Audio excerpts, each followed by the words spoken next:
Gay people are pretty cool. Yeah, thank you. She-Ra, the Princess of Power, had a pretty hard path getting released. Instantly upon reveal, people were immediately critical. The lighter anime aesthetic that was seen as kind of overplayed, being made by DreamWorks during one of their lowest points. Good old sexism, of course. Most people wrote it off. I mean, I can understand dismissing it. It's based off a show that, let's be real, isn't the best. Like, I don't hate the original She-Ra, but it's kind of bland. It's just a generic 80s kids show. That's basically what makes its sister show, Master of the Universe, great. But honestly, this reboot is fantastic. It really evolves the characters, the art style, everything. At least that's what I thought. I've seen a lot more pushback towards the show recently. They're redeeming too many characters for no reason. The animation is slow. Homophobia. Basically Steven Universe 2, now as cat people. The best character for both is just autism of the character, so they're basically the same. I really enjoyed this show though. I was recommended it back in 2020 when I was in quarantine, or when I was getting back to cartoons. So it's really connected with me. It also just broke gender norms, I guess that's pretty cool. I really girl things would be pretty rad, and girl powers, epic, nice, cool, woo. So, hey, is everyone right? Is this show truly that clunky? Well, for the honor of Grayskull, join me as we dive into Eternia as we look at Netflix's She-Ra. So, I always look into characters first when I do these reviews. This isn't an exception. But for this one, I gotta tread a little lightly. Now, first things first. The show is a metric frick ton of characters. There's like 10 princesses, some family members for them, 5 major villains, a dozen or so recurring or important other characters, Kid from Kid Icarus. I cannot mention them all. I'll still focus on a few major ones and a few that I see debated a bit. Because there's one thing you gotta know about all these characters: they're gay. Besides the dudes, men can't be gay. And they're all pretty controversial. Adora is the main character, of course. She's pretty standard in terms of the main characters for these shows. She's nice, she's optimistic, she's quirky, and very stubborn in her ways. I've seen her before and since. Frick you, I like nice kind of antagonists that always see the good in people. I like that her She-Ra form gets just enough attention to where you know she's still in the show, but she doesn't overpower Adora. Nor do they do the obvious storyline of, oh, she's addicted to being She-Ra. No, they just know when to use the tall muscular girl. That's cool. Now in terms of importance, I should top a Catra, but I'm skipping over her for now. I know you're not supposed to separate Adora and Catra, but you know, I like suspense. Bow and Glimmer make up the other two of the best friend squad. Bow is mostly comic relief, but he's also the ideas man. I wish there was more of that second part, but he is fun for what he does. I like the normal dude who's competent enough to work alongside the superpowered individuals trope, so he works pretty nicely. Also, shout out to his dads. They do nothing, but I like the rare reminder in cartoons that two men can in fact be in love. Glimmer shows a bit more of a purpose. Not only being arguably the strongest member of her trio thanks to her magic abilities, but she also supplies a crew with a base operations as they all hide out in her mom's palace. She's fun, kind of a nice blend of Adora's and Bow's personalities, but she's got some insecurities and is very distrusting. She's got stuff to learn that complements the other two nicely. I know some people take issue with her role in Season 4 after she activates the Heart of Eternia, but I don't mind it. A rash decision, sure, but she knows the heart is a powerful weapon. And this is a war. She didn't know that they would lead the Horde to them, so I'm fine with it. Also, the Swiftwind, he is funny, you are wrong if you think he isn't funny, and he's not used that often, so you can't call him annoying, frick you. Find out the staff hate him though is really freaking funny. I think all the other princesses are cool too. Most really do much on their own, but I enjoyed their time in the spotlight. I found out researching this video that Perfuma was a trans woman. I didn't know that, that's cool. Wish it was mentioned in the actual show. But hey, what can you do? Vermistia is my favorite of the minor princesses. I just love how ironically dry the water princess is. The Valley Girl style is just funny, she's great. As a relationship with Seahawk, he's a goober. We love goobers. Moving to the villains, they all have their attractors. Besides Scorpia, Himbo is a horrifically underrepresented type, and my god, does she deliver. Basically just if Kronk was a woman. She's super nice to everyone and a little ditzy, but she can pull her weight thanks to her poison ability. Love her.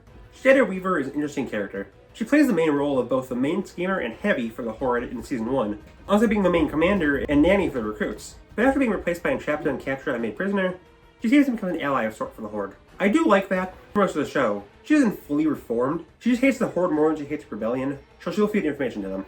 I think that's most people hate her, and that she does need to fully prove herself does help counter how she is, in principle, a hard character to redeem, but I think she herself works well. Double Trouble isn't exactly the most important character, but I do kind of have to discuss them. Double is a spy who works for whoever pays them. I think they're really fun. Pretty much always win in the end. Plus I love shapeshifters and lizards, so they're a very interesting character. The problem is that Double Trouble is also the low non-binary character in the show. Representation is very important, of course, but it's always better to have multiple representations of someone in a show rather than just one. She-Ra is very imbalanced, because it's got 8 lesbians, 5 bis who are all in a straight relationship, no aces because we don't exist. Wait!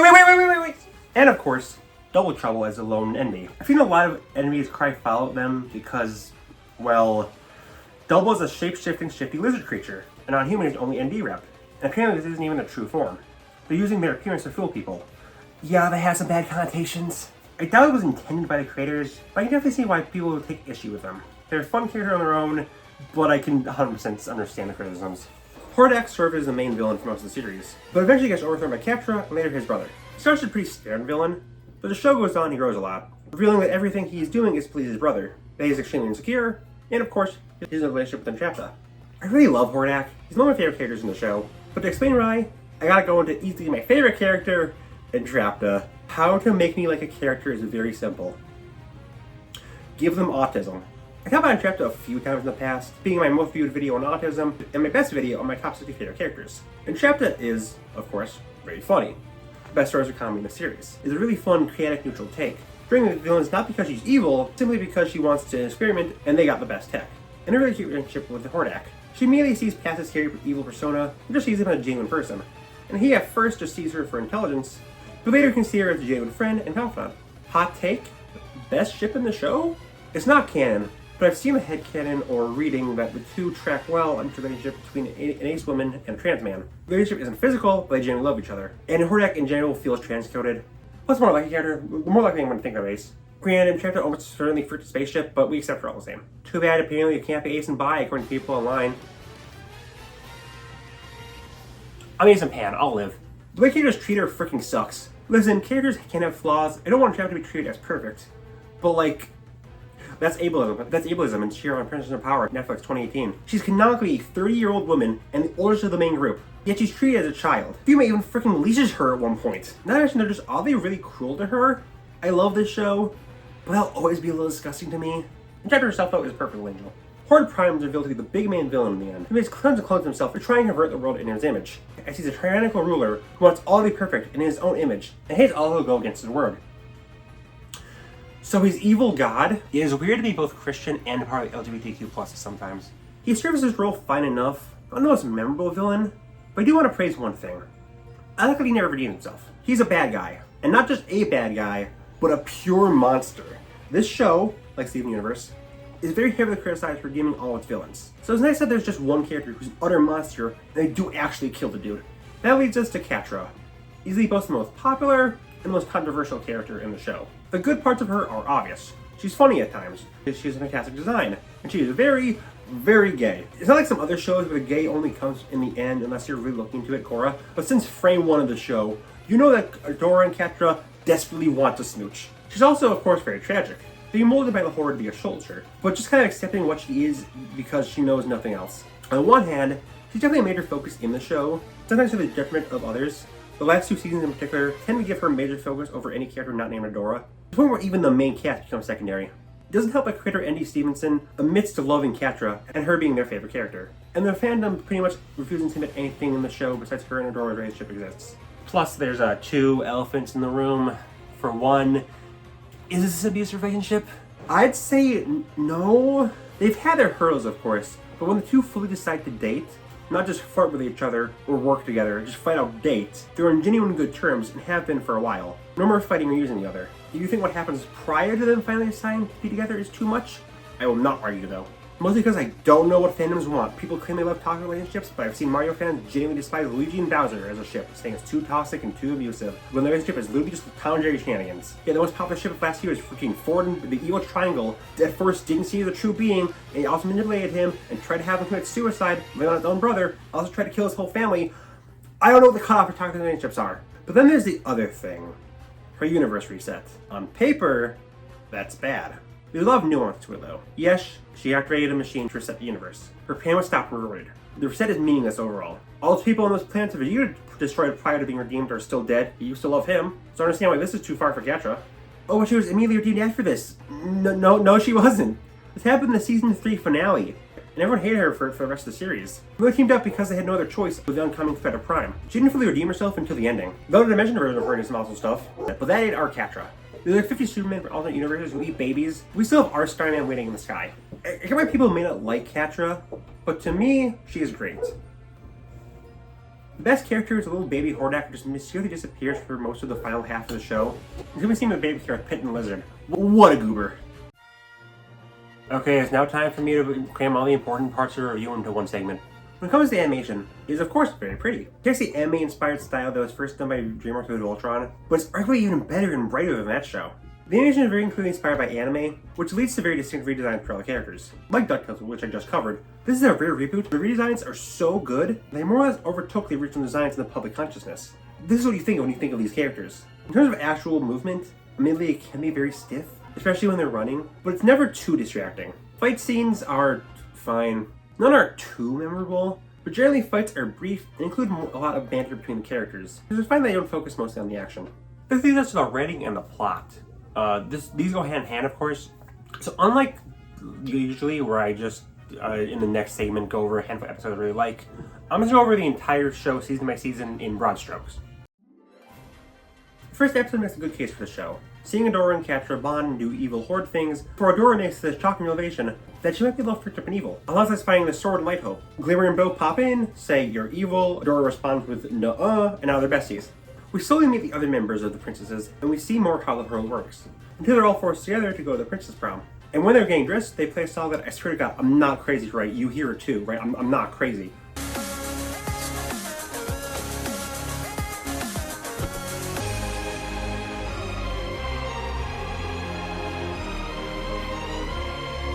The episode No Princess Left Behind ends with them trapped and being left behind, and she then goes full depression, which leads to full autism, as she incorporates herself into the Horde. Entrapment asks Gladys why her life sucks, and she says, frick you and your situationship are being placed in Doohickey, and we see their backstories, how they desperately want to make out sloppy style. Also, we found out how they were topping Bottom Hill. Bobby. They then all get into an epic fight scene, and Hordak realizes that Catra is pretty freaking epic, and appoints her to second command. Season 2 starts with Bow kidnapping a robot and putting a kill switch on it, and being shocked that the robot-loving freak is working with the bad guys. The Horde takes over Entrapment's world, as Bow and Glimmer then kidnap a cat.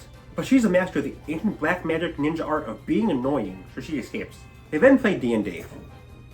Future Stripe make a video ranking every D&D episode of cartoon.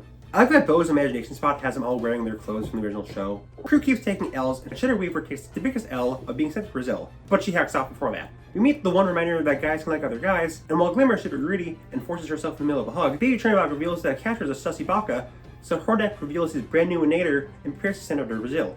Starting in Season 3, Cheddar Weaver reveals that she doesn't care Adora wins as long as Kylo Ren loses. And Hordak sends Catra to the mystic agent Plot MacGuffin in the desert. And Adora and the crew also go to the desert. Where in the desert, they find someone who says they betray them.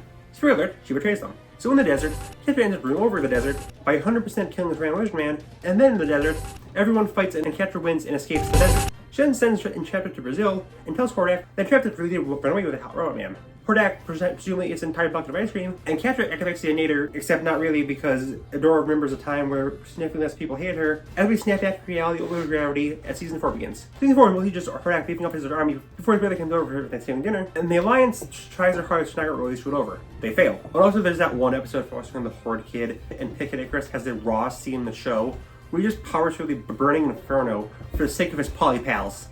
Yeah, he's definitely He-Man. So anyway, Season 5 has Prime come in with speedy delivery as he uses his army of drones to deliver pain upon everyone. But somehow it's still not as evil as Jeff Bezos. Season 5 has the Princess Clue split up as they try to find allies, as all their allies instead become mind-controlled drones, so they can spend more and more time with Adora and Catra, because yeah, I like her, but I ain't gonna deny she's a spotlight stealer. We find out why I have such a poor reading comprehension. This cannot be like the time you ruined the Cephalopod's literary society. Hordak slowly starts breaking out of his funk, decides to Darth Vader Prime now owes him. Glimmer tells everyone the rebellion won't abandon them, before immediately abandoning them. We won't abandon Airlandia. And then eventually Horde Prime feels especially bold and decides to actually leave his room, putting him above Legion's Legends player in terms of accomplishments. Everyone finds out his true weakness is magic, leaving Adora and Catra alone in the source of magic.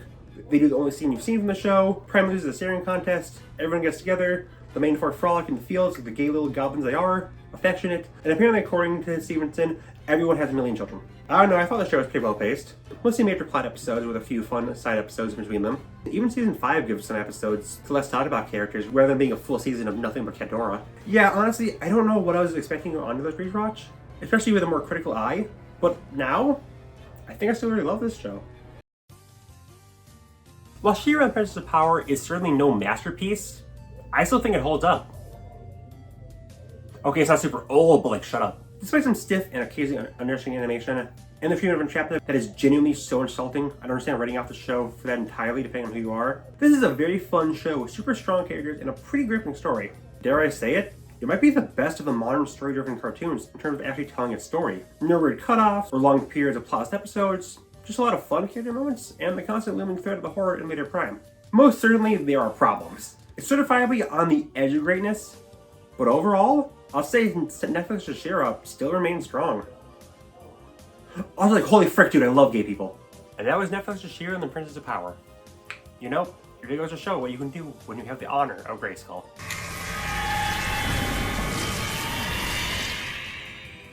So does this mean a hot cat girl makes that with me now, or... Are you here to watch the social experiment too? Social experiment. Different groups are thrown together and forced to mingle.